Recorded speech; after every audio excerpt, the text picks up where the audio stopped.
Hey, good evening, everybody. Wednesday night. Wednesday, I say, not Thursday, like last week. Midweek live stream.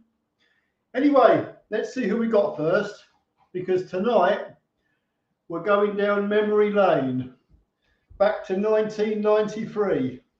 And do you know what? Flipping heck, it only seems like yesterday. The old saying. Who have we got tonight? Brendan Gunn. I raced a Mark 1 saloon on the ovals after we built it through the winter, although it did look odd as we put Mark 2 bonnet wings and door skins on it, but the rear remained standard, so it did look a bit odd. Did it have a broken back bumper? That's the one thing I want to know. Every Mark 1, Mark 2 Mondeo I've seen used to have a broken bumper. It was a bit of a joke sort of thing. They weren't the best in it when they made them bumpers.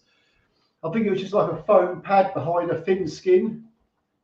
Hello, Kevin. Yes, I thought to myself, why don't we talk about the Mark 1 Mondeo? We spent a lot of time talking about the Mark 3 onwards, but I never really mentioned the Mark 1. So hey, tonight is the night. Anyway, Kevin, nice to see you. Vivian has sent me a photo of his first car today on my phone. I don't know how to get it onto StreamYard. Maybe I'll put it in the community tab when I can work out how to get the picture off the phone and put it onto my community tab. But I'm not sure you can put pictures on live streams.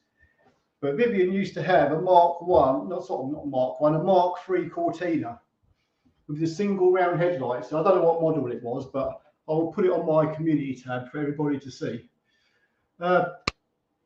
Looking forward to hearing about early Mondeos. Yes, I will try to say something about them now, but for what I can remember, because it was a long time ago now. But I'll have a go. I'll just go through a few people first, then I'll bang on a little bit for a while. Hi, Malcolm. Had a Mark II Mondeo before I got my Mark 1 Focus. It was the 2 litre Z-Tech in Panther Black with the factory body kit, same as the ST24, if I remember rightly. The reg was blah, blah, blah. Cracking car, it was as well. I'm glad you think so. Mind you, they were. When the Mark 1 Mondeo was released in 1993, isn't that right, that they were like the best-selling car in the country in 1993? And they had a lot of competition at the time. I know the flipping, like the Vauxhall Vectra was one of their competition. The Vectra B was out around about the same time, and there was a lot of people like the Vectras. But I know the Mark 1 Mondeo, that was the car that sold the most cars in 1993. So that they called it their world car. I guess they wanted it to sell throughout the entire world. Although the American version, I believe, was called the Contour, which didn't even look like a Mondeo, not the ones they have over here anyway. And it's probably totally different car altogether, different engine, different chassis, different suspension. So I'll kind of stick to the European version over here, what I know. Do you know what I would give to have a Mark 1 Mondeo on the ramp now? Bloody hell, I'd get that on the ramp so bloody fast and I'd go around it, because I don't see them no more. And as Kevin pointed out, we haven't seen many Mark 1 or Mark 2 Mondeos at the car shows. And we've been to quite a few car shows this year. And to be honest with you, I don't even recall seeing one. I probably did see one, but flipping heck, they are so rare now. It's unbelievable. But you think back, right? Well, the 1970s, it was all about the Ford Cortina. Then the 80s come around and you had the Ford Sierra. By the way, the Ford Sierra was like, compared to like the boxy Mark 5 Cortina, it was a very aerodynamic car, wasn't it? Maybe the Ford Motor Company had discovered what a wind tunnel was for. But anyway, the Sierra was a big thing because they were so aerodynamic. It was just like a more modern shape. It was like a futuristic shape, I guess, when you consider it, when you compare it to like the Mark V Cortina. So flipping heck, yeah, the Sierra was a big deal back then. And then in 1993, enter the Mark I Ford Mondeo. Apparently, its looks and its shape wasn't sort of like overwhelming, really, was it? I mean, it wasn't nothing special. It was 1995 when we first got our first 6 Mark I Mondeos, and they were all different colours.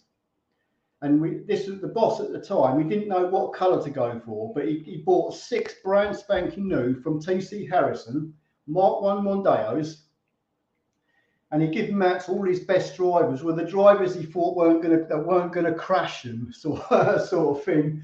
So I always remember looking at them Mark I's, and and this was when in the days of the Ford Granada and the Ford Sierra was still like part of the main taxi fleet that we had.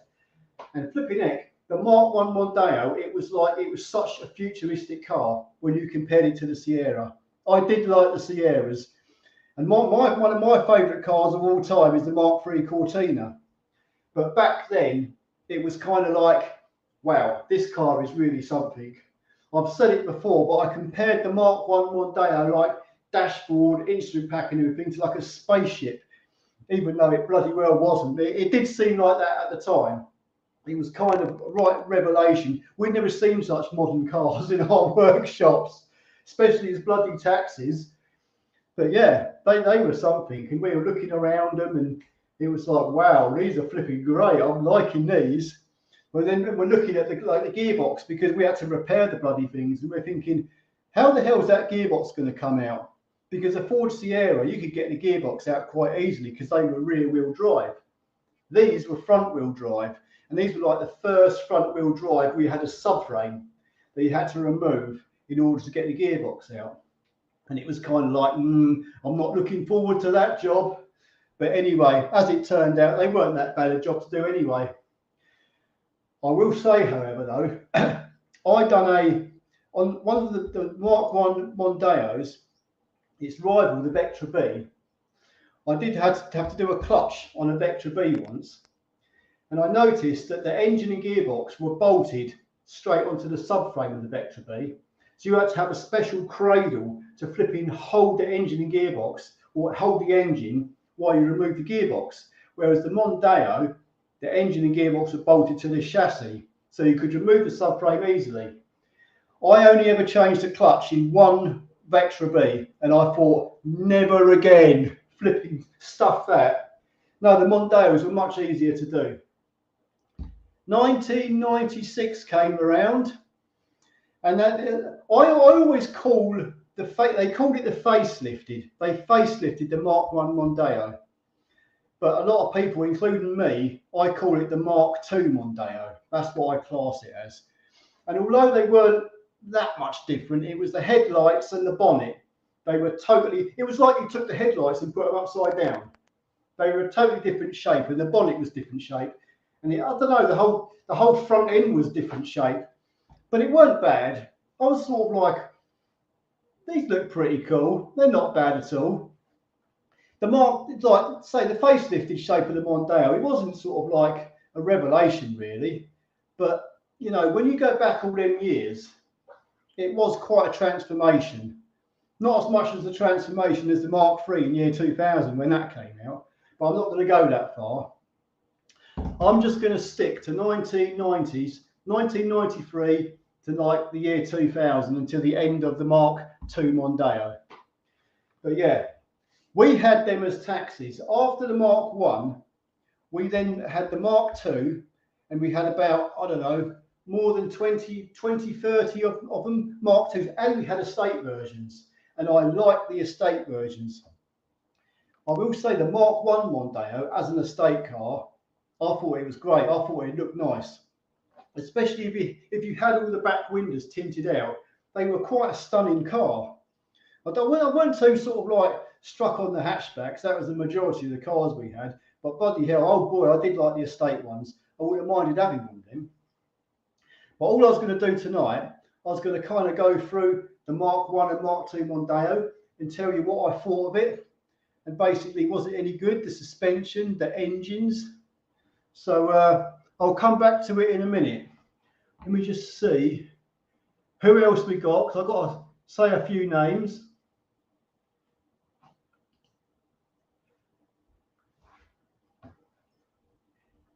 Oh, yeah, I've done that one, Malcolm. Thanks, Malcolm. Hello, Steve. How are you? Oh, you had a Mark 1, did you? Ran it on 30% rapeseed oil. Was your Mark 1 a diesel? It flipping must have been. Because I tell you what, they were the old rotary diesels, weren't they? They were. Although when they made the Mark II, I'll go into this a little bit. When the Mark 1 Mondeo came out, they fitted, apart from the 1.6, I believe, Z-Tech engine, the twin cam 16 valve Z-Tech engine, which is still going today in its various reincarnations, shows how good an engine that was. The diesel engine, I guess, was the one a lot of people would have gone for, the 1.8 TDI, which then morphed into the 1.8 TDCi. Do you know what? I'm going to get a drink in a minute. I'm going to get the Jack Daniels out in a minute. But that particular diesel engine, it had a few problems. Number one, the cam belts on it. It didn't have a chain on it. It didn't have a wet belt on it. They had a cam belt from the crankshaft to the camshaft, and they had another belt. It was called the injection pump belt. It went from your crankshaft to your injection pump, which was the old rotary diesel pump.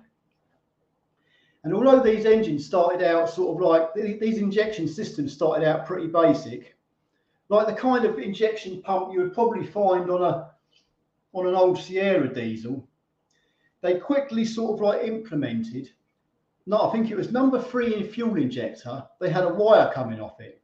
And that worked in correlation with a solenoid on your diesel injection pump. And I don't know if any of you ever remember, whenever you switch your ignition on, there'll be like a click, click, click, click, click, click, click.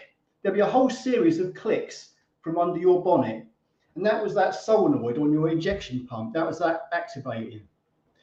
And what used to happen was that solenoid would die. It would die a death. And you would switch the ignition on. There might just be one click. But when that solenoid died, your diesel engine would run like a piece of crap. And also, you had to change that solenoid, and also you're supposed to change number 3 fuel injector with it, because it works off that injector. So I used to do a lot of them. It's all coming back to me now. But also on them Mark 1 and Mark 2 Mondeos, on the 1.8 diesel, the cam belt life was 36,000 miles. That was crap. That was absolute, and especially when you're running them cars as taxis, that's every 3rd service you've got to replace the bloody cam belts. What a frigging nightmare. You know, when the Mark 3 Mondeo came out, the 2-litre TDCi's Duratorques, they had a chain on them. It was like, wow, no more cam belts, flipping great. Anyway, where are we? Let's see who's online. Sam, hello Sam. Good evening. Hope you're having a good day. And I have got a BMW 1 Series, which has got a few major issues. BMWs are very technical cars, very computerized. When they go wrong, boy oh boy do they go wrong. And I've got no time to deal with it. Yeah, I'm with you there. But I will scan it and bring it when service Skoda. Yes, you've got your Skoda to service first. Keep the car going that's actually running. Hi Ricky. Loved my Mark II 2.5 V6. MOT Centre shagged it. Is that shagged? Shagged it by taking it out and gunning it with hardly any oil left in it. My fault too. Prick seemed like a hard nut, so I didn't say anything. I know, well, I don't actually know them. There was a couple of mechanics. Do you know, I can't remember. It was a Vauxhall garage, and this was going back a long time. They took a customer's car out for a road test. It was quite like a sporty car, and they flipped it and put it in a ditch. So I don't know what happened, but that's the kind of thing that can happen, sort of like when the mechanics take cars out. You know what I mean? But yeah, well, at least your car, you got it back in one piece. That's that's the main thing. Hi, Michael. Had a Mark II 2-litre petrol and loved it. Only fault, the alarm kept going off. Ford and auto electricians couldn't sort it, so had to go. I can't, do you know what? The alarm systems on them cars, it might be the Mark II. I'm sure there was an under bonnet switch that was forever going wrong. You have to replace that switch. It was like a little switch with a concertina bit around it. And they were nothing but bloody trouble. I think it was the Mark IIs. Hello, Paul. How are you? It's Wednesday again. I'm going to pour a drink. I'm going to get the old Jack Daniels out, supplied by Mr. Chris Bell.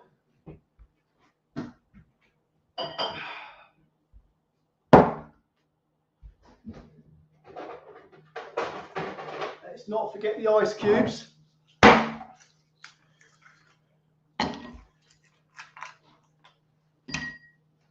Right, mate. Done.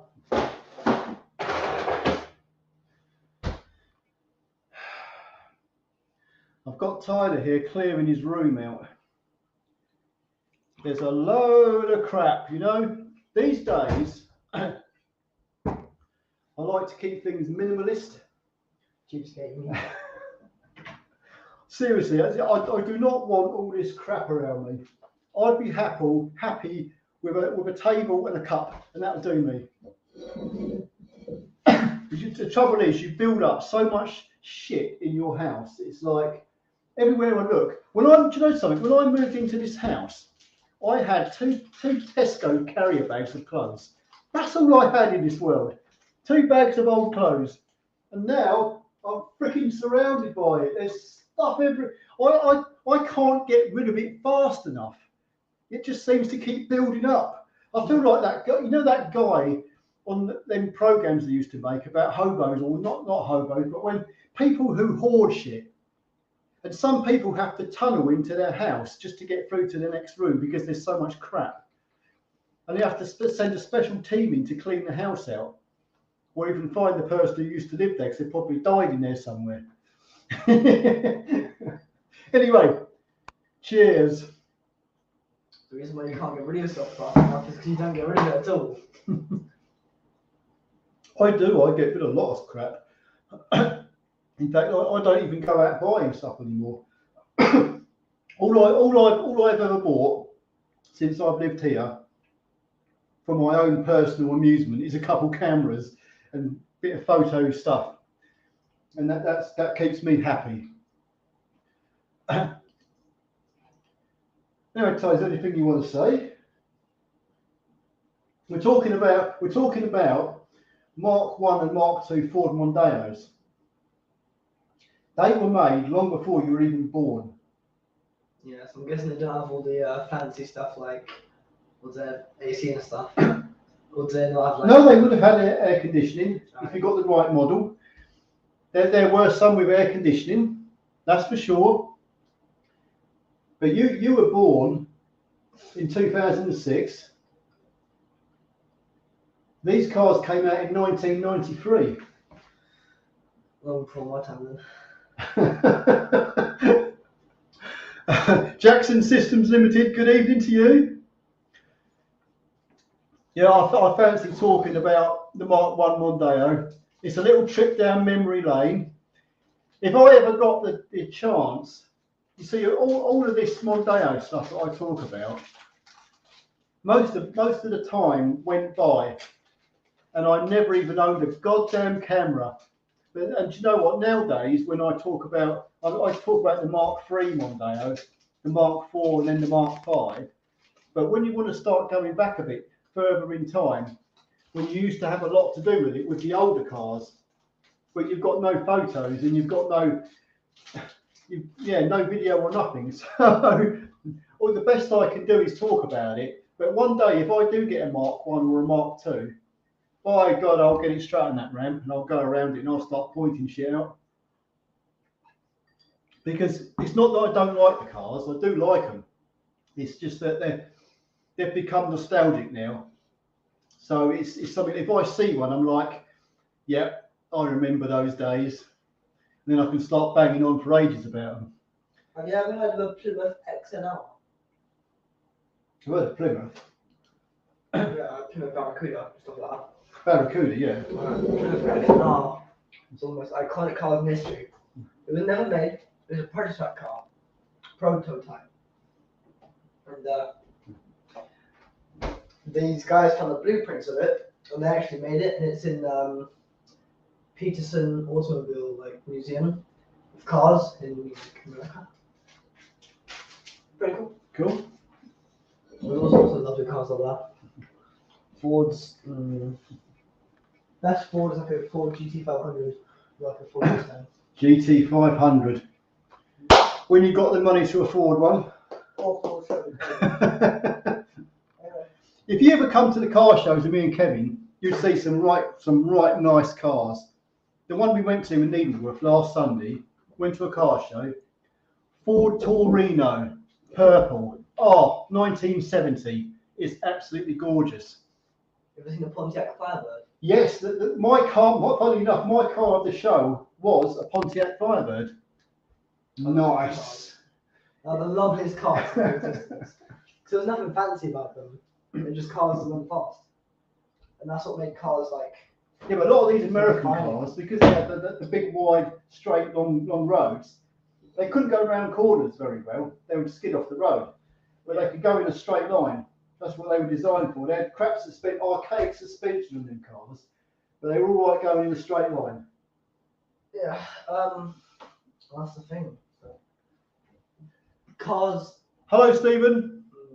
Cars are just meant to go fast for a lot of people. It's like that's why drag races are a thing. Do you know what a Jonah car is?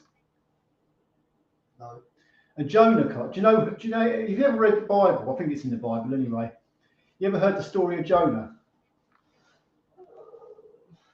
I'm not sure. Well, anyway, they're all on a ship, okay? Oh, the Ark. No, it's not Noah's Ark. All these guys are on a ship, and one of them's called Jonah, and I forget what it is about him, okay? But there's no wind, so the ship ain't going nowhere, or the boat ain't going nowhere. So they all decide that this guy called Jonah is bringing them bad luck because there's no wind. So they toss him overboard. Then all of a sudden the wind picks up and they're away, and that's where the saying comes. A Jonah. See, if you've got a Jonah car, it means it's a car that things keep going wrong with it. And you're forever flinging money at it, and then as soon as you fix something else breaks. So you had a Jonah van? No, my van wasn't a Jonah. It was a good car, a good van. Well, after years, it just kept pooping.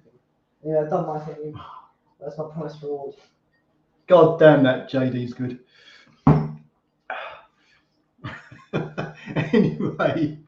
Anyway, I'm glad to hear your Jonah's still going. You haven't tossed it overboard yet. Hello, Mondo. Now then, how much of that whiskey's left? That's how much left. Blame him. He decided to have a binge behind my back, and he made himself sick. Twice. I don't regret it. It was pretty fun, actually. Anyway, I'm trying to make it last. I'm sort of like limiting this to the live streams, but somehow I don't think it's going to make it to Christmas. Hello, Paul. Had a 1994 L-Reg Mark 1. It was a right banger. We did used to have this discussion all those years ago. It was kind of along the lines of, yeah, these cars are all very nice when they're brand spanking new, but when they get second hand, third hand, fourth hand down the road, who the hell is going to repair these cars when the bills come in? When you have to start doing some pretty major repairs on them, who's going to pay for them repair bills? And it were kind of right, really, because a lot of them cars did end up as bangers. They ended up looking bloody rough. And, well, when you think about it today, where are they? There's a few people that actually still have a couple of these cars and own some of them, but I don't really see them about. They are so rare now. And the ones that you do that are in good condition, they're probably sort of like lovingly garaged. They only come out on special occasions. So if you've got a Mark 1 Mondeo today, it might well be worth hanging on to it. Dad, I'll follow now. I'm finished. Okay, I'll fling all that rubbish out later then. I'll get my funds. You'll get your funds, don't worry about that. I know that the going back to sort of like 1996, when the Mark 1 facelift or the Mark 2 came out, the boss at Steve's Taxis, he got himself an ST24. That was like flagship car, V6 engine. I got to have a drive in that and it was like, wow, this is nice.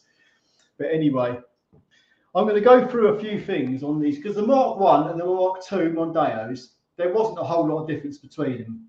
Mostly just the body styling, if anything. The headlights were the biggest thing that you would notice anyway, and the bonnet. Well, the bumpers as well. The bumpers were more rounded on the Mark II, weren't they? I suppose they had modified it quite a bit, really, when you think about it. But they still kind of look similar to each other. I have to say, though, I do kind of like the Mark 1 better. The shape. I wasn't totally struck on the Mark II, but I mean, they were all right. But anyway, yeah, I'm going to go through a few things on these cars that sort of like I noticed over the years as things went wrong, because we had the Mark IIs. We didn't have the Mark 1s for that long, really, but we had the Mark IIs for quite a few years. And yeah, used as taxis, they weren't the best, to say the least. But there again, back then, the suspension, the engines, everything on the engine weren't great. They weren't built to a higher standard as what a lot of the modern cars are today. When the Mark III Mondeo came out, it was far superior, but it was the times they were made in. But anyway, I will start off with these Mark 1 Mondeos and Mark IIs. The driver's seat. I don't know what they made the frames out of, but they weren't very good. And I'm telling you, we had some hefty flipping taxi drivers. Some of the drivers that have drove taxis over the years have been like 4 times my fucking flipping size. They're sort of like 20 stone odd. And I'll tell you something, the seat frames used to break regularly. And also, it's not just the seat frames, it's the padding on the seats, the seat base and the back and the lumbar support. They used to break, the foam used to fall to pieces. Even on the back seats, the base you sit on, they weren't great. They used to get flattened out. Apparently, they uprated the seats a little bit on the facelifted Mark 1, but they weren't a whole lot better than the actual Mark 1 itself. But as the interiors go, they weren't bad. It was quite a nice fascia, if you know what I mean. It was quite kind of simple lines.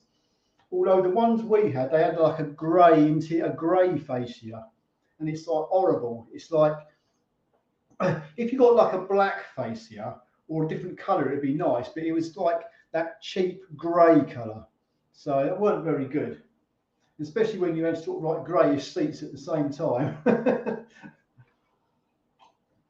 But no, as interiors go, I mean, it was novel at the time, but they weren't actually made to stand the test of time. The seats certainly weren't. They were a bit of a weak point. Obviously, when you got to the Mark III, the seats were sort of like hugely improved, much stronger. Anyway, let me carry on a little bit. I need to call out a few names, so I don't want you all sort of like sitting here and not getting your name shown. Steve, Mark 1 and 2s had bumpers made from egg. Yes, I've already sort of like said a bit about this, but the joke was a few after these Mark 1 and Mark 2 Mondeos have been out for a few years.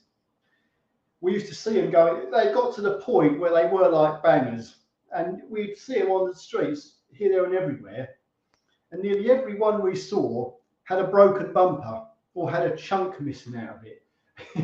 It was like you only had to tap them, and the outer casing, the outer shell would like break, wouldn't it? And there'd be like a patch, and you could see the foam underneath. There'd be a big foam pad behind the bumper. It was quite a funny thing. I'll tell you something, in the years we had them as taxis, we went through bumpers like you would not believe. No, they had terrible bumpers. Or should I call them finisher trims? Because they certainly weren't going to do anything in an impact, were they? They just disintegrated. But yeah, Steve, you're bang on there. Hello, Alan. I worked at Ford's and an apprentice in '93, so I got to know the Mark 1 and Mark 2 very well indeed. What I'd give to find a mint low mileage Mark 1 turbo diesel gear with all the toys, yeah. It's like everything now, isn't it?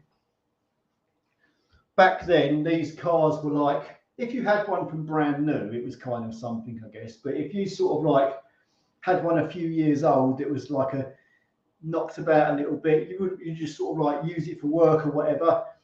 Probably knock it about a bit more, then get rid of it.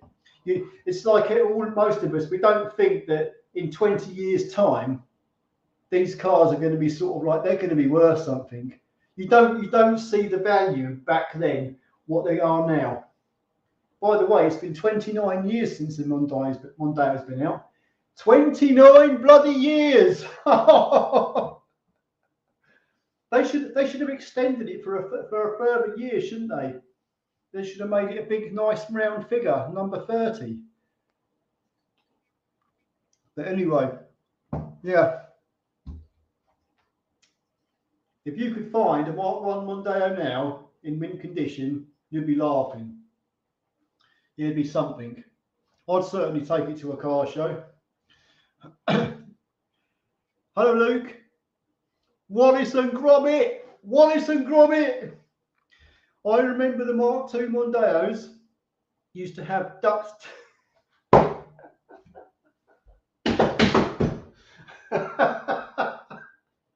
Yes, they did. I think everyone was sort of like patching them bumpers up with anything you could find. Oh, yeah, I know. That's why it was the joke. The bumpers were the bit of the joke on them cars. Anthony, hello. I'm after getting a small used van diesel type. What top 3 would you recommend and 3 to stay away from? Oh, flipping heck. I don't like to give advice because I'm normally wrong. I'm not really up with vans unless it's a Mercedes Vito. The ones before the DPF were fitted to them, because that just means nothing but trouble. You know, DPFs are problems. If you're looking for a small van, I mean, it's like most vans, they don't get like looked after that well. I've seen a lot of Transit Connects and stuff like that, and they I don't know. They seem to cause a lot of problems. I really don't want to give you advice on a van. I tell you what you want to do, because there's no doubt there is a lot of people that have put information on the internet about what is the best van to get? I would type into Google best van to get, best small van to get, and kind of like, I know it's going to take some time, but it might be worth it. Go on to different. If you find a van that you like the look of, I mean, I always go for a vehicle I like. I wouldn't buy a vehicle that I didn't like the look of, because I wouldn't be able to live with it. It's like having a wife, isn't it? It's like having a girlfriend. You don't pick a bird that you're not going to like. You don't want to wake up next to some God knows what in the morning that you're not going to be happy with. You want to wake up to this stunning bird every day, don't you? So it's the same with a vehicle. You want a nice looking vehicle to get into, so that and that's what I go for. Something I like the look of, and then sort of like go into how good is it. And I'm sure there's loads of reviews on all these vans, and you just got to spend a bit of time going through the forums and looking at the pros and cons of each van. And by the time you've read enough, you'll kind of get a good picture of, is it a good buy? Is it worth getting or not? That's probably the best advice I can give you. Anyway, I will move on. Brendan, hello. Yep, we put a Vauxhall Severa front bumper and Sierra rear bumper, modified them to fit. Oh my God, that sounds like a right mongrel.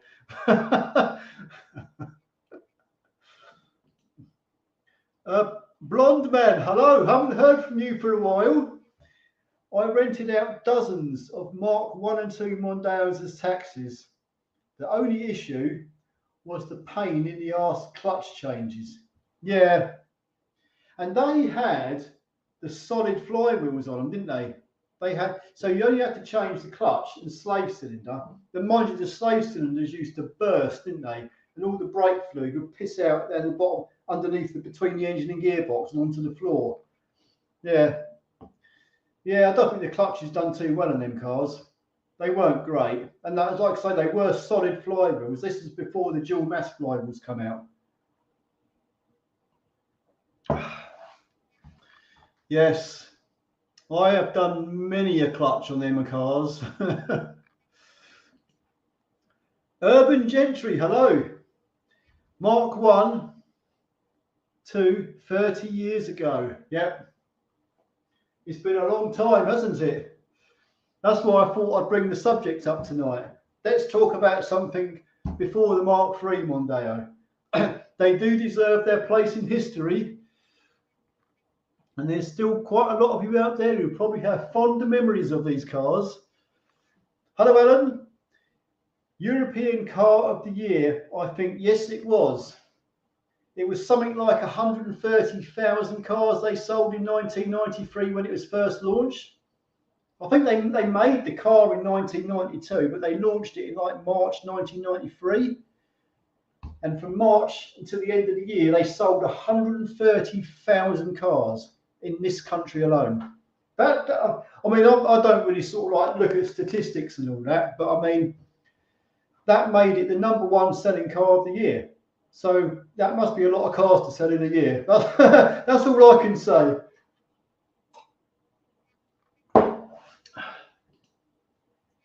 The 1.8 diesel had 3 types of fuel pump, no doubt. I know they kept changing it. They looked a bit technical. Even from the get-go, they were sort of like, yeah, I hope these don't go wrong. You know what I mean? It's like back then, when we used to have the Sierras and the Granadas with the 2.3 diesel. These are the ones with like 23 head bolts to hold the cylinder head down. They had the real old rotary diesel pump. When these Mondeos came out, they were funked up a little bit. They looked a bit more complicated. I do remember though, when you changed the injection pump timing belt, there were 3 bolts holding the injection pump sprocket that the injection pump belt went round onto the pump. And you had to loosen them 3 bolts. They are 13 mils, and you also had to put a pin through the pulley into the pump to pin it up, and you had to rotate that sprocket to get it right. Because if you didn't undo them bolts and the injection pump belt didn't go on quite right, it would hold it off a little bit. And once again, your car would run like a pig. So you had to time it up. It was pretty crude, sort of like, well, it's a bit of a simple design to time the pump up. Not like some of these pumps that you had to put a DTI in the back and all that. But it was something you did have to do. Otherwise, you could have all kinds of running problems with your car. Of course, we knew all this back then because we had to do a lot of them. And it was sort of like, dong, dong, dong, dong, dong. It was done quite easily. But yeah. I didn't like the 36,000 mile interval to replace the cam belt. That was like, because we were forever changing cam belts. It was terrible. I'm so glad that these days, now like when you got to the Mark IV, it's 125. We do them at 100,000 miles, which is a nice interval. But 36, that was a bit like low. I guess it is okay if it's your own personal car and you don't do much mileage, but as a taxi, it was sort of like flipping heck. You can do like 36,000 miles easily in like 6 months. Hello, Luke. Did the Mark I Mondeos have recalls from Ford for crashes, sensors failing? I'm not sure. Maybe somebody else will know that. I don't know. I don't ever remember any of the cars that we had being recalled for crash sensor failures or anything like that. So, do not know. You're probably best having to Google that one. Mondo, well, winter's coming and had enough of working outside in the cold, wet and fixing drainage machines. So handed in my notice and hanging up my spanners for a boring warm job, probably stacking shelves. Well, good luck. It isn't very nice over here, flipping in the winter. In fact, I'll tell you something, even when I work, we've got a fantastic heater and everything, but it's like you still got to open the bloody doors to get a car in, and it's flipping freezing, especially when it gets to January and February. It's bloody horrible working on cars, especially when they're covered in snow and it's all dripping off the car down your flipping back, and God almighty. You look at them guys at the heavy goods vehicle testing stations when they got to stand outside with their hammers tapping the wheel nuts and all that in freezing cold conditions as the lorries go through the hangars. It's like, bloody hell, I wouldn't want that job. Mr. Ed, hello. Great show. Looking for a bit of advice. Mark III Mondeo, 2004, 77,000, no chain rattle, but is it possible just to change tensioners, or is it a big job? You can't change the tension. If that's the that's the 1.8 or 2 litre petrol Duratec, I take it. Because you haven't stated whether that's a diesel or a petrol. If it's the 2 litre Duratec petrol engine, you can't just change the tensioner. You have to take the timing casing off in order to get to the tensioner. So, be honest with you, leave it the hell alone. If it's not rattling, and believe me, if the chain was rattling, you'd hear it. You'd really hear it. So if it's not rattling, just change your engine oil when it's supposed to be changed and leave the hell at that. I've had a few of them chains where the tensioner's either the tensioner's gone faulty, weak, or the chain is just stretched. I go to like Millfield Auto Parts. I'll get a chain kit with the tensioner and all the cogs in it and just put it all in. Bang, job done. But yeah, don't worry about it if it's not rattling. You can't just change that tensioner. It's quite a big job to do it. And yeah, it's not worth doing because it may last the life of the engine. You may never have to do it. Hello, John. Brilliant cars, very reliable. I had a Mark II for 10 years, never went wrong. It was a 1.8 Z-Tech. Yes, they've been good engines. I remember when them little Z-Techs came out, first of all, in like Fiestas and stuff, and it's like, I wasn't too sure about them, but I mean, they have like, lasted the test of time, really. They've done ever so well. I know some of them early Z-Techs, they used to burn a bit of oil, but overall, if they're looked after, they've been good engines. So yeah. The Mark I was better spec'd than the Mark II. Yeah, I do like the Mark I a bit better than I like the Mark II. I think it was just it wasn't so much the spec, it was just the shape. I just preferred the Mark I shape to the Mark II. I wasn't struck on the headlights on the Mark II, where they were upswept and the rounded bumpers, like bumper car. It's like the Mark I has a slightly more boxy front bumper, more squarish. I just like that better. But you know, each to their own. Mark I saloon with the body kit. Oh yeah, if you had a full body kit, they looked pretty damn good. Pretty damn good. Yeah, head turners. Andy, hello. The Ford Cortina was a brick on wheels. I had two of them. They weren't very good. They're going round corners, were they? You had to be careful. The back end would just slide out on you and you'd be gone. You'd just be a passenger at that time. I remember going round a bend, and it was a long bend, long left-hand bend, and it was soaking wet. And I was following a Mark III Escort. I was in a Mark III Cortina, and I was following a Mark III Escort. And this was in the 1990s, by the way. And I was trying to keep up with his Escort, and I couldn't keep up with it. And the Escort was front-wheel drive. And obviously the Escort just went round the bend and away. And as I went round the bend, the back end just went, and I just sort of like slid sideways. It seemed like for a flipping age.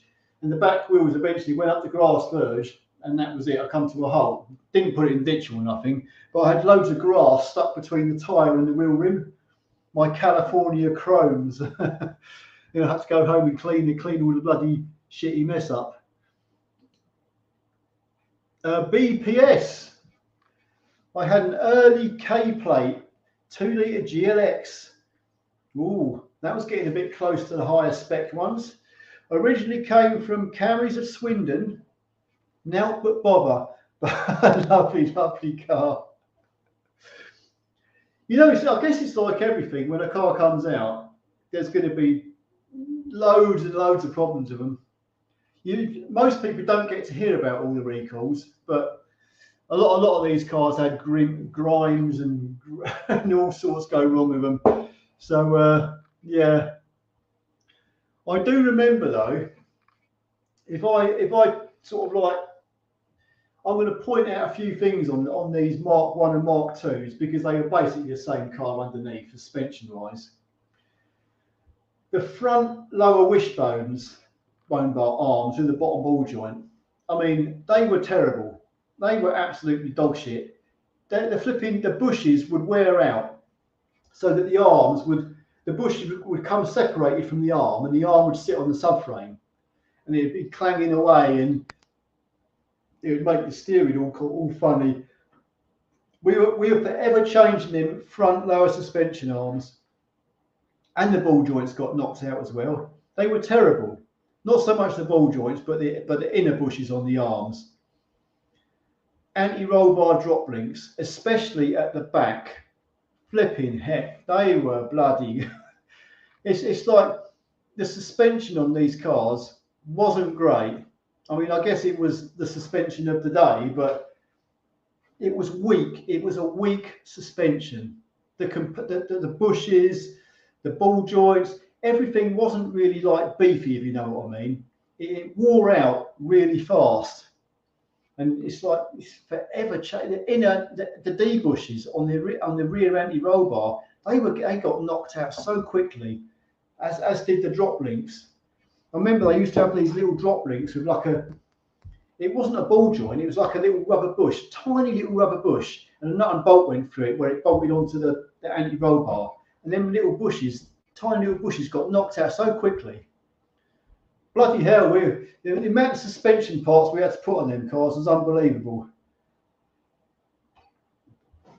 But yeah, coil springs breaking, shock absorbers. But once again, when the Mark III come around, you compare the Mark III Mondeo, front lower suspension arm. I mean, that was like, that would last. They would really last. They were so strong. I mean, I know they eventually wore out like everything else, but I mean, if you compared a Mark III Mondeo to the Mark II Mondeo as on front suspension arms, the Mark III would last probably about 6 times longer. So, anyway, who have we got next? Hello, John. Always wanted a Mondeo Citroën. Very rare car, that. I've not heard of one of them.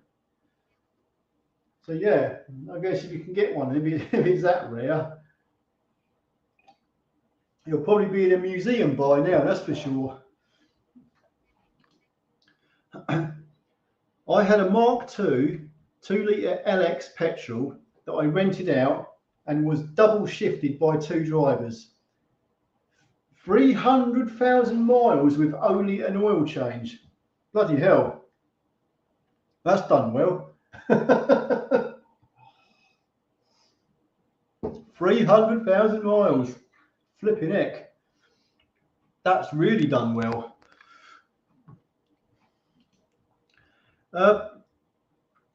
Binono, one superhero. Hello. I had a Sierra when it came out. Yeah, you remember they were sort of like the aerodynamic car. Well, they were, weren't they? I mean, they were sort of like, wow, this is a futuristic car. This car can slip along, and the wind just goes whoo over it. Whereas a Cortina, it just goes. Mind you, I'm not knocking the Cortinas. I like the Cortinas. But yeah. Hello, Jerry. How are you? Your filming lights are too bright. Well, I don't know. Look, I've got. If I turn the kitchen lights off, it's kind of dark. Is that better?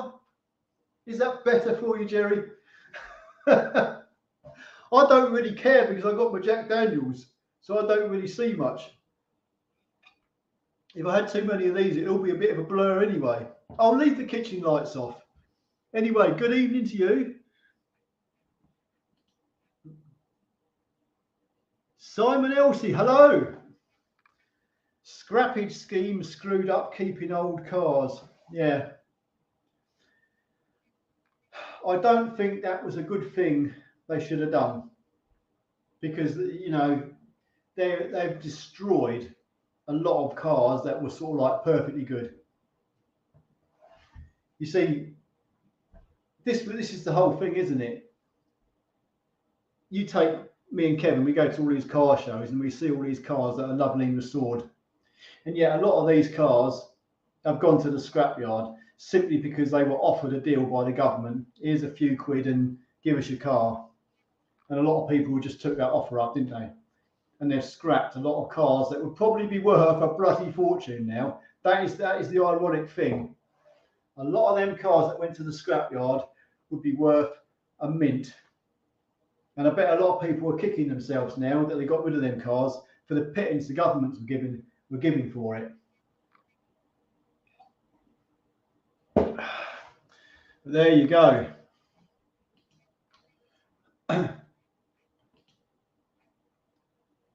At Ford's, we had a monthly magazine that all dealerships got, and a sales rep managed to clock 500k miles in a diesel on the same engine just proved how good them 1.8 TDs were when looked after. The 1.8 TD turbo diesels, they were a proven engine. They were bulletproof. They were really good. Despite the shitty 36,000 mile cam belt replacement interval, the engine itself was bloody good. I had a it was a woman taxi driver. We had some floods one year, and there was a street. It was literally like deep in water, and she was in a Mark 1 Mondeo, and she went ploughing through this water, okay, and of course induced the water into the engine. It literally blew the head gasket, a portion of the head gasket, out of the side of the flipping block, between the head and the block. I couldn't believe it when I saw it. The flipping big lump of head gasket sticking out. That just shows how much flipping force had gone in that cylinder when the water got in it, because you know you can't compress water, can you? So when the water gets in a cylinder and the piston comes up, it can't compress the water. So something's got to give. And it obviously was the head gasket. And also a bent conrod. I had to take the head off that car and sump and everything, get the piston out, and it had a bent conrod. I put a new conrod in it and a new head gasket, put it back together, and it was as right as rain. But yeah, they are bloody good engines. They got more unreliable as the years went on because they kept adding more and more emission-related bullshit to them. But the actual engines themselves are fantastic.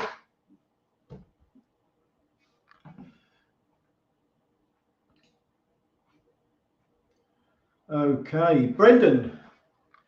So rare, but if you look in a lot of the banger race yards, they are piled high.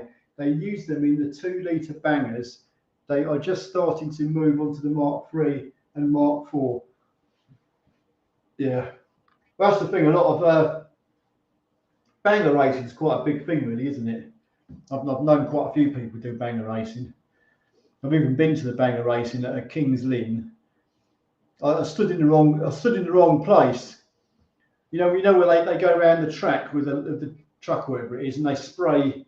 It's just in dry weather. They spray water on the track, so to keep the dust down. And of course, as the cars go round and round, you get big lumps of shitty mud get flown up all over you, and you go home and it's like you've been down a bloody coal mine. Yeah. Yeah, I guess a lot of these cars found their way onto the banger track, and that was the end of that. The only downside to the Mondeo was the juicy auto versions. So bad in fuel, but had all the toys. Yeah, well, automatics always use more fuel. What do you do? There's nothing you can really do, is there? Some people just like, I mean, it's like all the Mark III Mondeos we got up the yard. They're all automatic. It's because the Americans like them. And they are juicy. Some of them are really juicy on fuel. But yeah, if they were manuals, they'd be much better. But there again, if you ain't got to pay for the petrol yourself, what does it matter? Malcolm, hello. I really wanted the ST200, but insurance was so high, and did get offered the saloon limited version model with the black leather interior with the blue inlays on seats, but I guess they are so rare now. Yeah, I think everything's rare like that. The ST200, that was around about, what was that, 1999 that come out? That followed on from the that was the more powerful one, wasn't it? That was the one with like 200 brake horsepower. Well, the ST24, that had something like, if I remember rightly, that's about 160 brake horsepower, something like that. The ST200 had like 200 brake horsepower. It was the Mark II version. That come out quite late, didn't it? That come out just before the Mark III was released. Yeah, nice car. I bet you wish you still had it today. I wish I still had my Mark III Cortina today. I wouldn't be just going around, walking around car shows. I'd be actually participating. I'd actually park my Cortina up in the car show and go for a walk around and then film with Kevin. So, Tim, we had a Mark II estate as a works beat up car. I like the terms here, beat up cars. You know, beat up and Mark I and Mark II Mondeos seem to go hand in hand. Anyway, let me carry on. And I drove it from Boston up Skegness way to St Neots to pick up a special pump one day. It was exactly like I expected it to be. A bit knackered, but it kept going.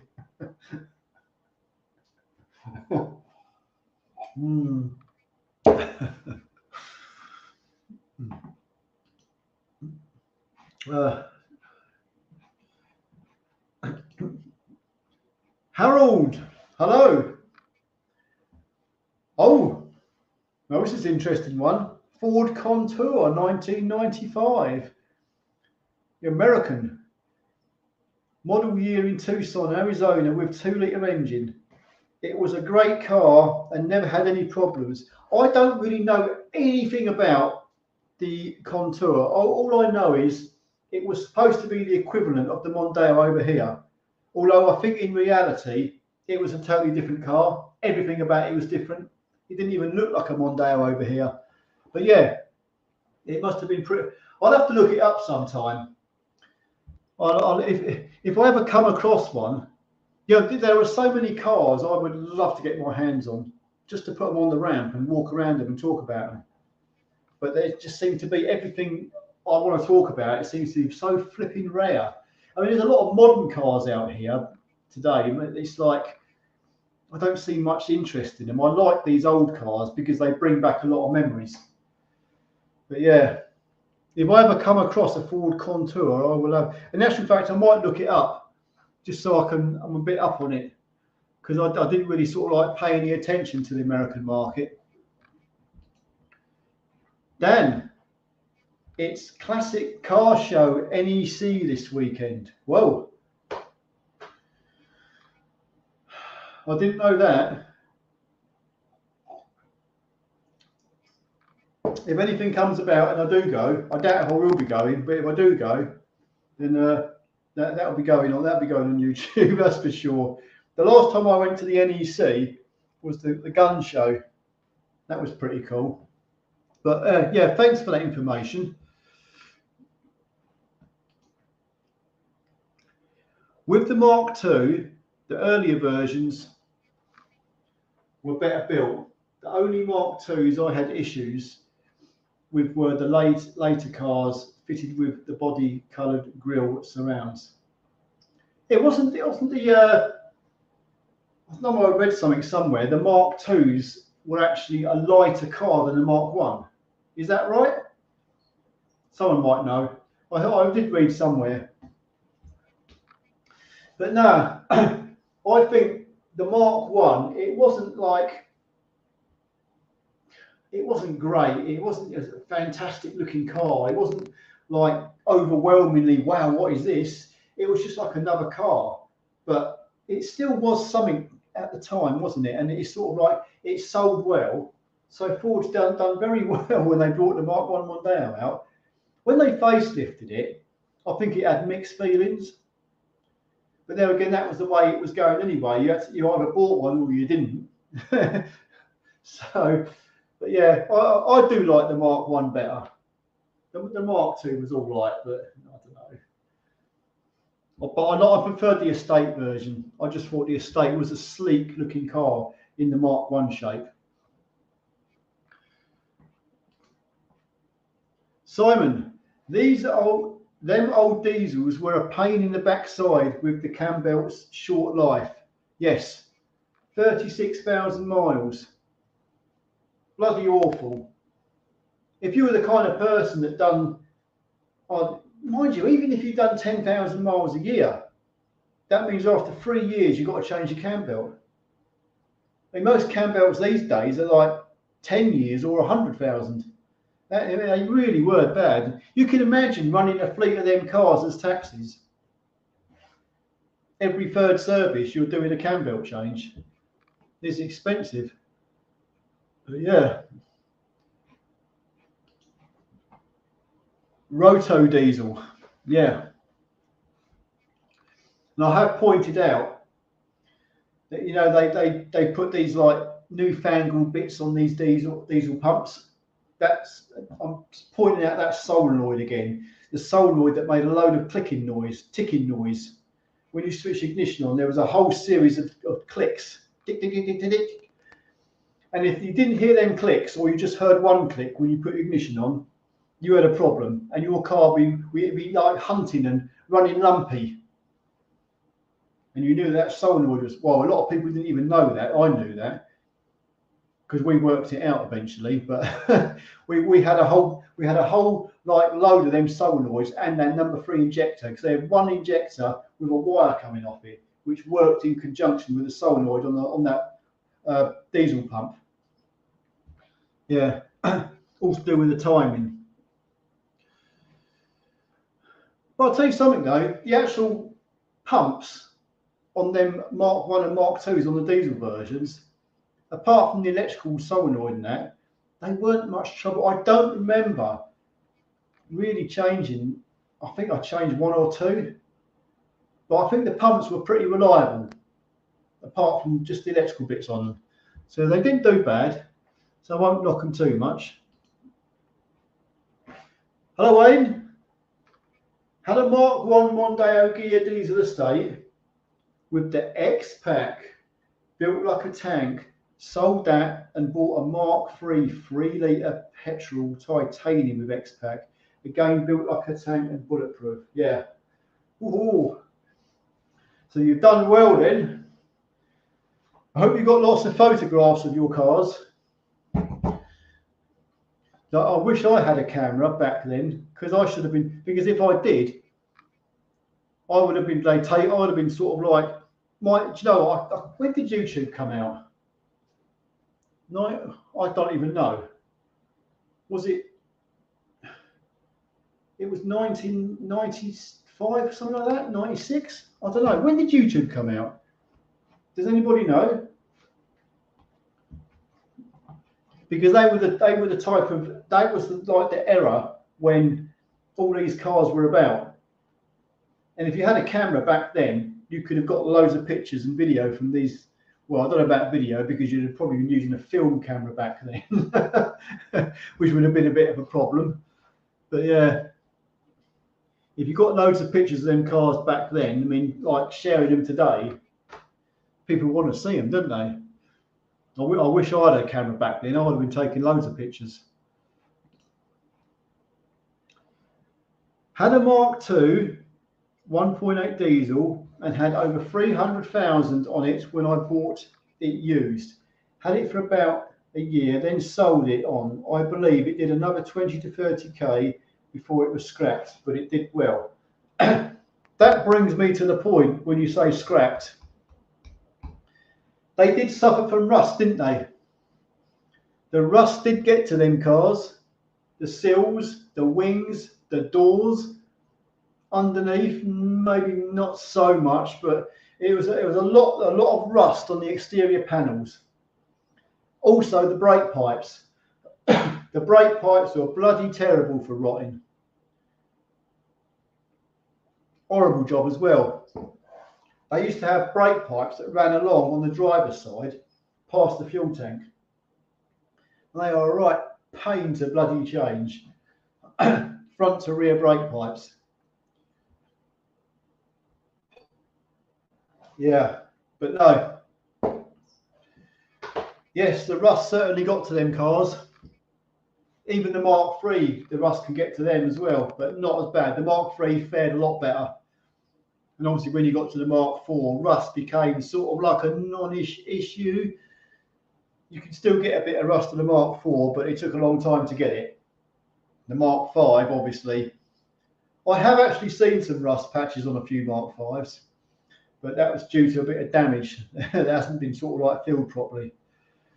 But nah. Anyway, Mark II, probably best looking Mondi ever. Well, it was the shape back then. Can't knock it. It is what it is. It holds its place in time and history. I can do them timing belts in my sleep. I bet you can. So can bloody I.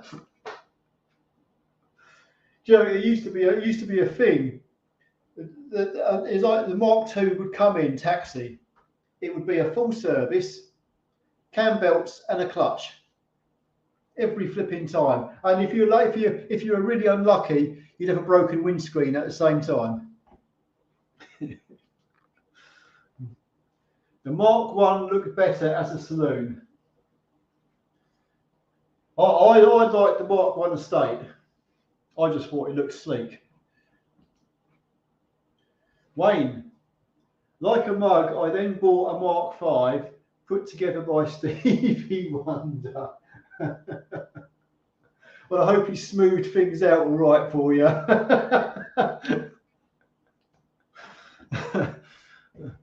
Belt changes with aircon were buggers. Yeah, there wasn't a lot of thought went into that, was there? They're a bit tight down there. Right, I'm just keeping an eye on the time, guys, because I don't want to keep this going for too long. One tale I can tell is replacing the cam belt on a 2 litre Z-Tech. I was in a hurry and left the cam lock in the motor when I started it. It survived. Well, I have to be honest with you. There's been a few times on the Mark IV Mondeos and the diesels, we've left our piece of metal bonnet hook thing in the crankshaft pinhole. I've forgotten it's in there and went to start it, and you hear the starter motor go clonk. And then you was, oh shit, I've just left the pin in the bloody timing hole. But we had it was a young guy, he left a bolt in a camshaft of a Mark V Mondeo, and that buggered the pulley up. He forgot to take the bolt out of the camshaft and tried to turn the engine over with the key, and you had to have a new pulley, and it made a bit of a mess of the hole in the head that it goes into as well. But the engine survived. So, Steve, the only thing that went wrong on my Mark I was the water pump. Had the cam belt changed once it about 5 years on the 1.8. Yeah. Do you know what? These are the cars. This is the diesel version once again. You had the alternator. No, I might be actually thinking of the more modern ones. No, forget what I'm saying. I'm thinking of the more modern one. I'm thinking of the ones where they've got the alternator, and then you had like an extension with a rubber donut in it, sort of thing, and this separate shaft that goes from the alternator through to, I can't even remember what now, but it was this shaft, always the bush in it always broke up, and you had bits of rubber, and then the alternator would stop working. Yeah, I think that was on the Mark IVs. No, the Mark I's, they were just a straightforward alternator. They didn't even have a overrunning alternator pulley in them cars either. So everything was pretty basic. So, which was good really. Had the cam belt changed once in about 5 years. Yeah. Well, I guess if you didn't do that many miles, you could probably make it last. I'll tell you something. There was one of them 1.8 TDI's engines. We had it in for it was an MOT test, and you've got to do the emission test. And the engine got revved up, and it's sort of like, as the engine was revved up on this MOT test to do the emissions, there was like a horrendous noise from the engine, and the idler pulley on the main cam belt side, not the tensioner but the idler one, snapped in half. The plastic had come off, the actual bearing, and the part of the idler went wrapped around the belt, and of course it had knocked the timing out. It wasn't the main cam belt, it was like it had knocked their pump timing out, and you thought it had blown the engine up, but it wasn't. Put a new belt on it and it was fine. It only knocked the pump timing out. So that was really lucky. But it just goes to show you didn't want to rev them engines too high.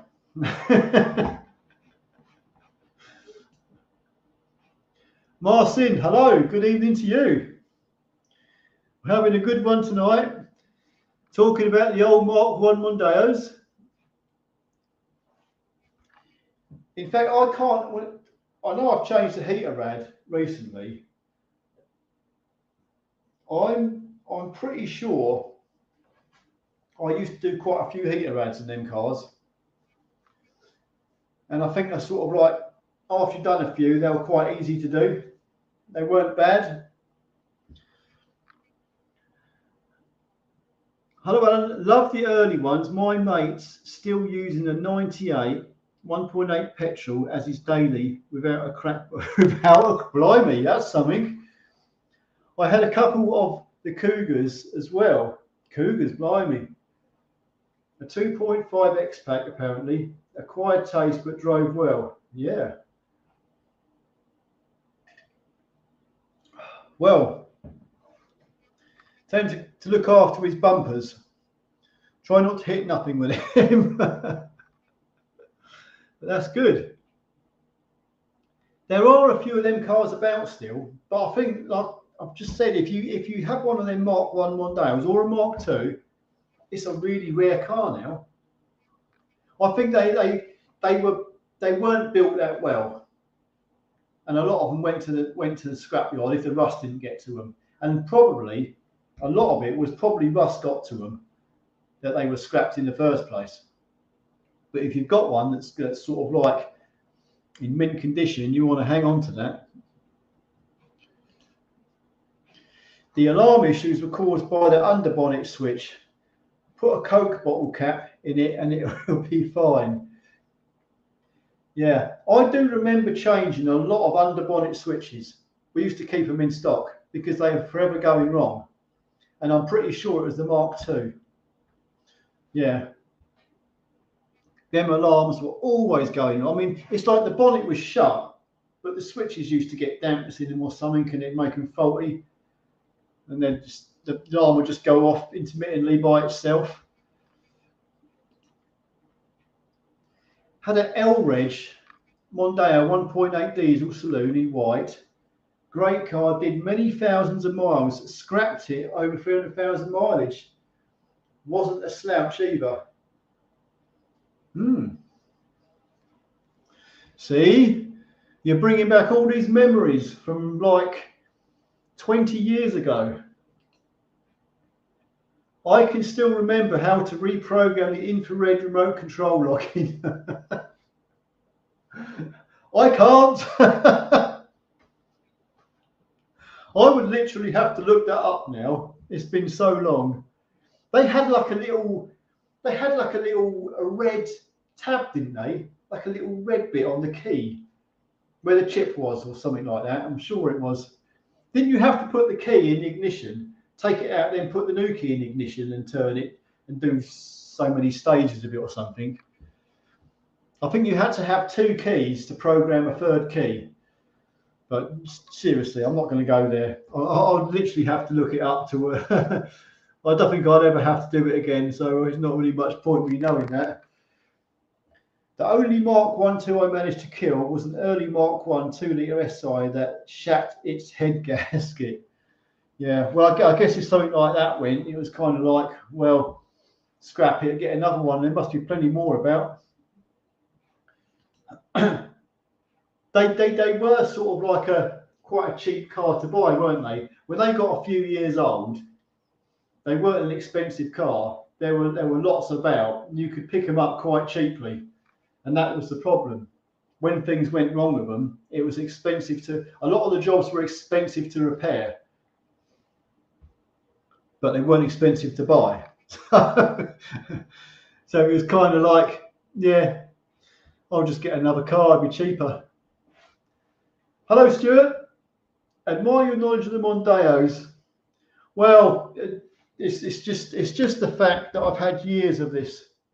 I mean, I could, if I went into it, that's why I say I'd like to have one of these cars on the ramp. Then I could walk around it properly, and sort of like I could point a lot of things out on them. But all I'm doing tonight is kind of like remembering a few bits and pieces. But yeah,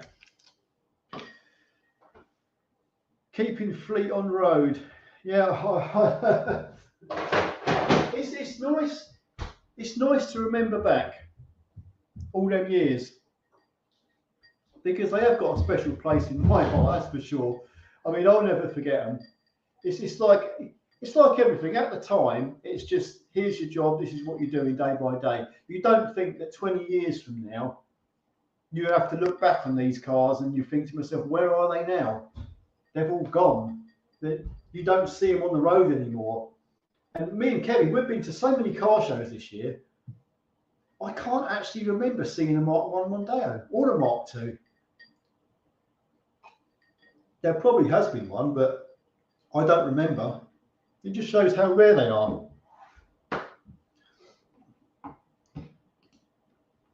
Hello, Robert. Had a 96 Mondeo with a 2.5 V6 gear, 24 valve. Can you imagine what that would have been like if it had a turbo on it? You remember the old Austin Montego, or the MG Montego 2-litre turbo? For a car that was made out of paper, that used to fricking shift, didn't it? Can you imagine if they'd put a turbo on them bloody V6 engines? They would have gone so much better. But yeah, they were still nice. Them V6 engines were nice. They sounded cool, didn't they? And especially if you got a nice, decent exhaust in it, stainless steel exhaust in it, then they really sounded nice.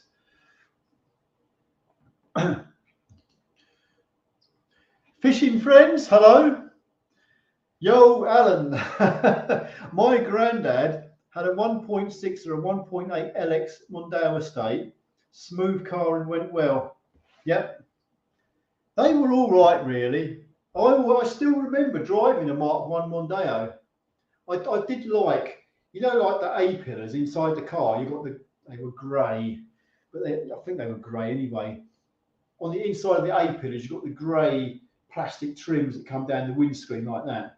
And you've got the sweeping dash. And it's like, you're driving one of these cars when they were still pretty new and you're thinking, wow, I feel like somebody in this. I did. I felt important. I felt like important driving one of them cars because they were like brand new cars at the time. It's like people looked at them. They were the days when sort of like a car like that was the head turner.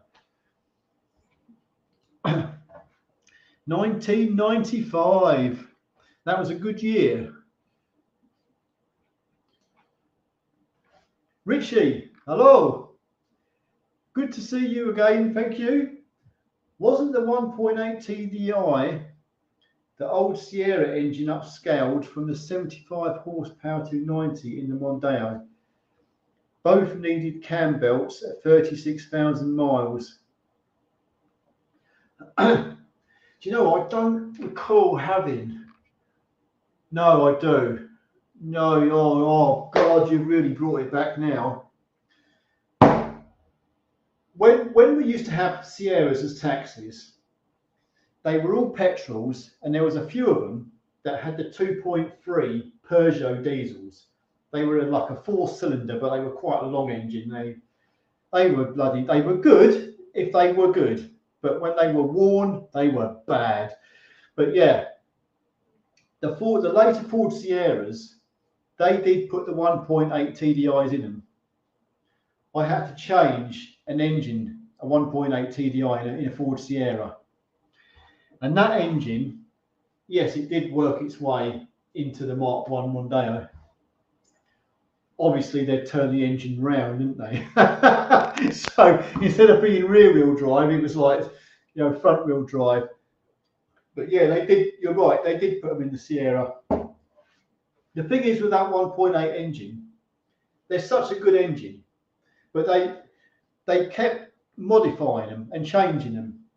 And that 1.8 engine from the Mark 1 to the Mark 2 was more or less the same. It just become a little bit more electrical on the pump side of things and injectors and that. The Mark 3 didn't see that engine at all. It was scrapped. Then they reinvented it again in the bloody Mark 4. But they fitted a chain in the bottom crankcase. Then they fitted that bloody stupid wet belt. So yeah, that engine's been around for a long, long time, and it's been in various reincarnations. I know they put them in the transit connects. Yeah, but then the trouble is that the engine itself is brilliant, fantastic engine. But as the years have gone on, they've put more and more and more emission-related bullshit on it that's made it more unreliable. That's what goes wrong. Not the engine don't go wrong. It's the bloody emission-related stuff that goes wrong. EGR valves and all stuff like that. But no, I like them engines. They were all right. I mean, they're archaic now, but back in them days, they were a bloody good engine. If they were looked after, they'd last you well.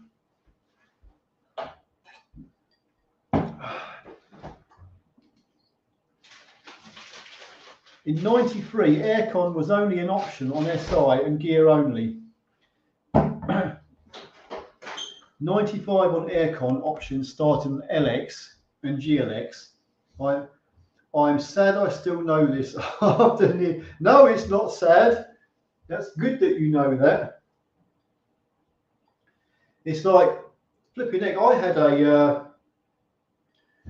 a Granada. It was a 1990 Granada with the 2-litre 16-valve engine. No, it wasn't 16 valves, it was 8-valve. It was a twin cam 8-valve engine. And I bought that Granada because it was the newer shape. I could have gone for a 1989 Granada with a Pinto engine in it with aircon. That would have been the old R12, I think it was gas, the old gas. But I went for the newer version without the aircon, because it was like a newer version. It was a newer shape. It was a better looking car, if you ask me. But yeah, aircon back then was still kind of like, it wasn't an everyday thing. If you had aircon, you were lucky. You had an upmarket car. Obviously nowadays they fit aircon to just about everything. But yeah, you're right. It was a kind of like it was a selling point back then, wasn't it? If you want the upmarket car with the aircon, you're going to have to pay for it. It doesn't come as standard. Hello, Robert. With the RS alloys and sports suspension, yes.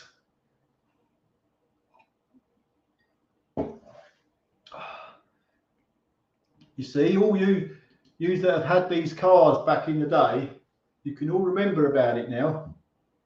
What you used to have. And do you still wish you had that car today? Blonde man, has anyone here ever had a Mark 1 4x4? That's a question.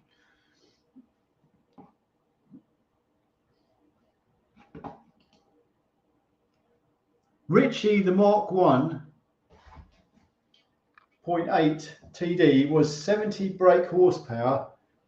Oh, while the Mark 2 had an engine extra 20 brake horsepower at 90. 90 brake horsepower. It's quite laughable by today's standards, really, isn't it? No, blonde man, but we sold only a few at the dealers, very rare. Blonde man, £2. Well, thank you. That will go to the Christmas booze. Thank you very much. Go towards another bottle of JD, which is going down rather fast, by the way. Anyway, what is the time? 9:30. I've been running for an hour and a half now. I think I'm going to have to call time shortly, guys. But I still haven't said, was the Mark 1 and Mark 2 Mondeo a bad car? Do you really want me to say? But mind you, it's only my opinion. They weren't the best. Out of all the Mondeos, if you count from Mark 1 to Mark 5, they kind of come last. They weren't made that well. They fell apart quicker. They weren't great. There's a lot of things about them that weren't great. Suspension weren't great. The cam belt change in the diesels weren't great. The interiors, especially the seat frames and seat padding, weren't good. But so no, they weren't the best of cars. That's in my opinion. But who frigging cares? At the end of the day, if you had one of them cars and you have fond memories of that car, that's what counts. They have their place in history, whether they were good or bad. There's a lot of people that are still going to love them cars. And I certainly will not ever forget them because I had to work on them a lot, and they are in my memory. So I don't look at them and think, oh, what a piece of crap. I just look at them and think, well, they had their faults, but overall, I'm glad they existed. Do you know what I mean? I'm glad they were there. They were part of my life. I spent a lot of time fixing them bloody things. So, and it gives me something to talk about as well. By God, if I ever get one, I will stick it on that goddamn ramp and go around it.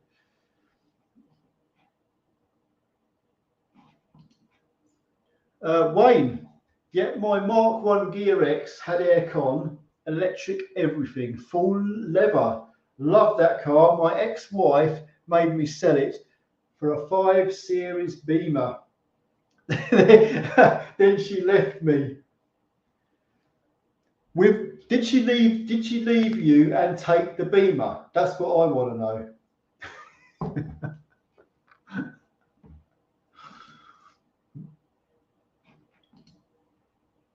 The Mark 1 was better as a taxi because the taxi radio would fit into the space under the radio. Both 1 and 2 were a pain to wire up as they lacked bulkhead grommets. We never used to run the wires to the two-way radios under the bonnet. We use wires under the dash somewhere. Do you know what? I couldn't tell you what wires I use now on them, but we had to find a thick enough live wire, not a thin one, but a thick enough one to wire the radios up to. We used to have, sometimes we'd have like entire evenings, we'd have to stay at work late, or an entire weekend we'd have to stay there when you got a batch of new cars, and we had to just do nothing but wire radios up and fit aerials in the roof. Like we had to drill holes in the roof and fit the two-way radio aerials. Good old days.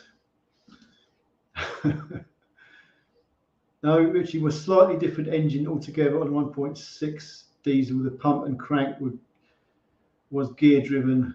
1.8 diesel had 2 belts. Yep. Yeah, they didn't put a 1.6 engine, 1.6 diesel in the Mark 1s. It was a 1.8. Mercedes and more. Hello from Germany. Woohoo! Hello over there. How's it going? Stephen, I haven't found a canal deep enough to chuck it in yet. Good one.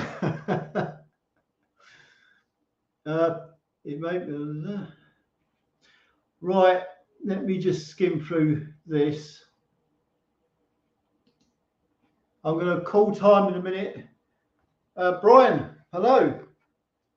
I had a Mark 1. The only things that went wrong were water pump and clutch. Had a Mark 2, had the cat replaced. I now have a Mark 4 cam belt and rear bushes. Great car. Yeah. Fantastic.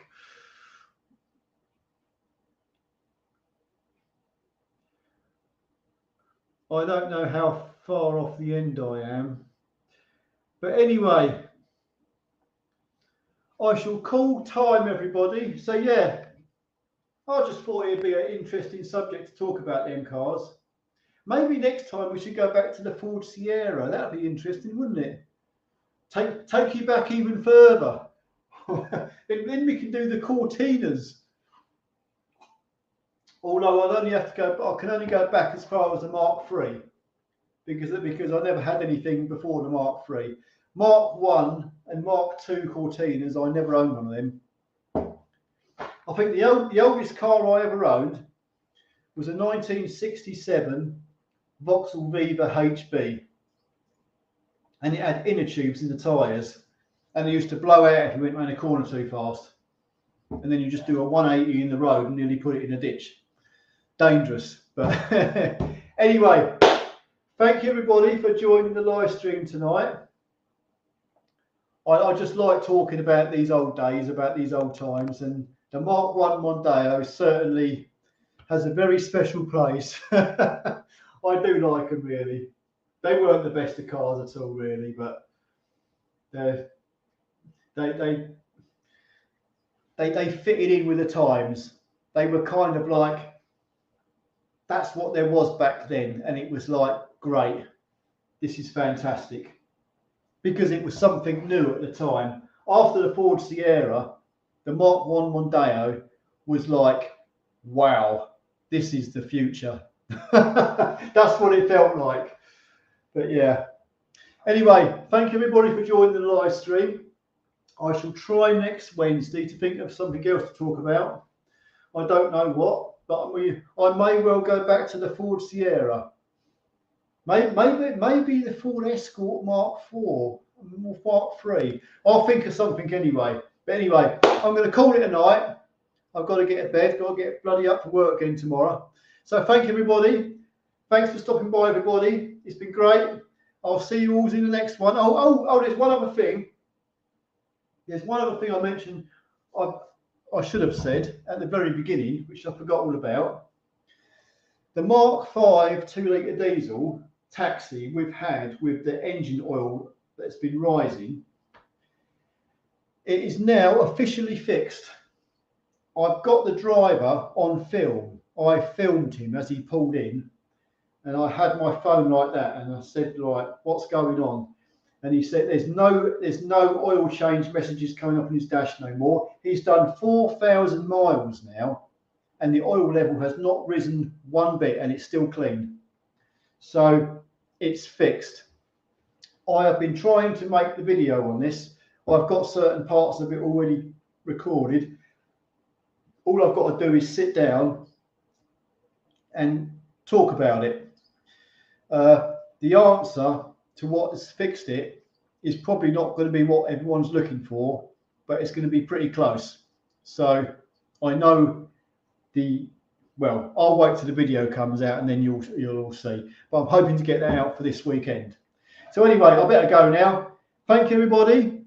Take care out there, everyone, and I'll see you all in the next one. Thank you very much for joining the live stream. Adios.